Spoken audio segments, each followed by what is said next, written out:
semuanya, Assalamualaikum warahmatullahi wabarakatuh. Di video kali ini aku bakal ngasih tahu ke kalian cara bagaimana penggunaan tensimeter atau bisa disebut dengan speak manometer secara manual. Nah, speak manometer ini ada 3 macam. Yang pertama ada air raksa, yang kedua ada tensimeter aneroid atau bisa disebut dengan tensimeter jarum. Nah, yang dua ini tuh caranya itu sama. Nanti saya akan praktekkan. Yang ketiga ada tensimeter digital. Kalau tensimeter digital ini cara penggunaannya ketika kalian beli di toko alat kesehatan, caranya itu bakal dikasih tahu oleh pihak penjualnya. Nah, saya bakal ngasih tahu ke kalian semua kalau tekanan darah itu berbeda-beda mulai dari anak, remaja, dewasa, lansia. Tapi di sini saya mau sebutin yang normalnya untuk orang dewasa saja. Kalau untuk orang dewasa itu tekanan darah normal itu 120/80. Kalau misalkan di antara teman-teman semua tekanan darahnya tinggi, misalkan kalau orang dewasa itu kan normalnya 120/90.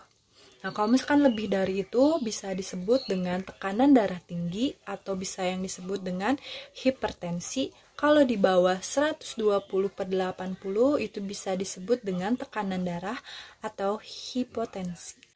Nah, untuk tekanan darah pada lansia itu kurang dari 150 per kurang dari 90 mmHg.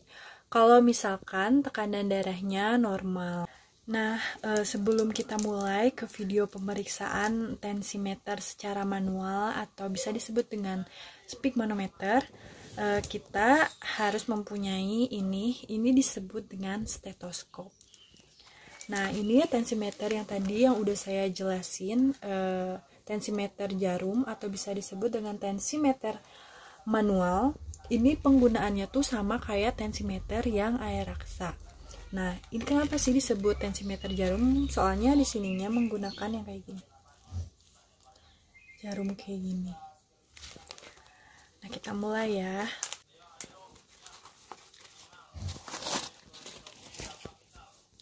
Nah, kalau misalkan si pasiennya itu boleh dalam keadaan duduk, tidur, seenak pasiennya aja. Tapi kalau bisa si tangannya ini diangkat ke atas dan kita tempel di sini.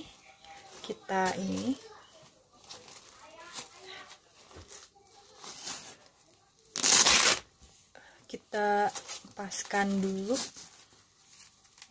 Nah, kalau misalkan penggunaan tensimeter ini harus di atas. Nah, si jarum ininya tuh harus sejajar sama jantung kita. Kalau misalkan di alat tensinya ada yang kayak gini, bisa boleh kalian disimpan di sini. Kalau misalkan nggak ada, kalau misalkan pasiennya dalam keadaan tidur, kalian boleh simpan ininya di pinggir kalian, tapi harus sejajar sama jantung pasien. Jadi di sebelahnya gitu. Kalau misalkan tidur di sebelah sini. Tidak boleh ini tuh disimpan di bawah, di dekat tangan, misalkan disimpan di sini.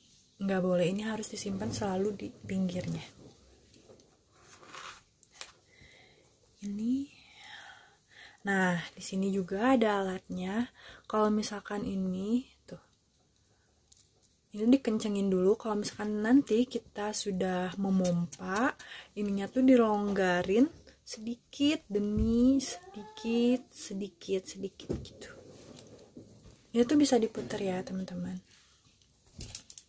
Nah, yang kedua, kalian pakai stetoskopnya di sini di telinga. Kalian pakai stetoskopnya di telinga. Terus si ininya kalian harus simpan sejajar dengan kelingking kalian. Di sini kalian simpan, dimasukkan. Nah, atau dimasukkan ke sini. Baru kalian pompa. tanyakan dulu kepada pasiennya apa memiliki tekanan darah tinggi atau rendah atau normal. Kalau misalkan tekanan darahnya normal, kalian bisa pompa sampai ke angka 160. Kalau misalkan si pasiennya memiliki darah tinggi, kalian boleh pompa sampai 240 aja.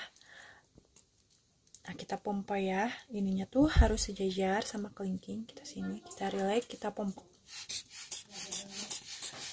Udah sampai berapa? Nah, baru dikendorkan.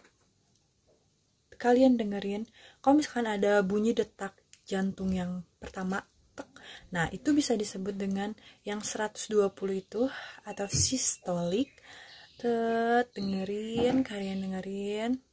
Pas tiba-tiba detak jantungnya hilang. Ketika detak jantungnya hilang, itu yang disebut dengan 80/80 atau bisa disebut dengan diastolik. Kayak gitu.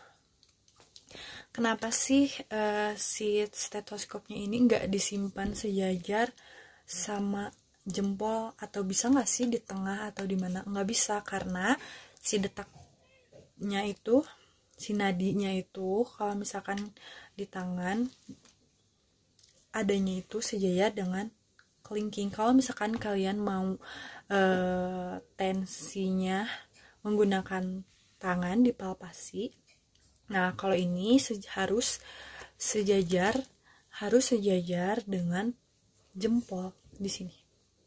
Kalau misalkan kalian mau ngeceknya pakai tangan, kalian di sini kalian menggunakan 3 jari, kalian pegang di sini sejajar dengan jempol. Kalau kalian mau pakai stetoskop, kalian harus sejajar dengan kelingking.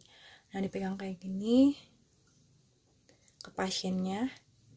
Nah, hasilnya sama kayak yang pakai stetoskop ini.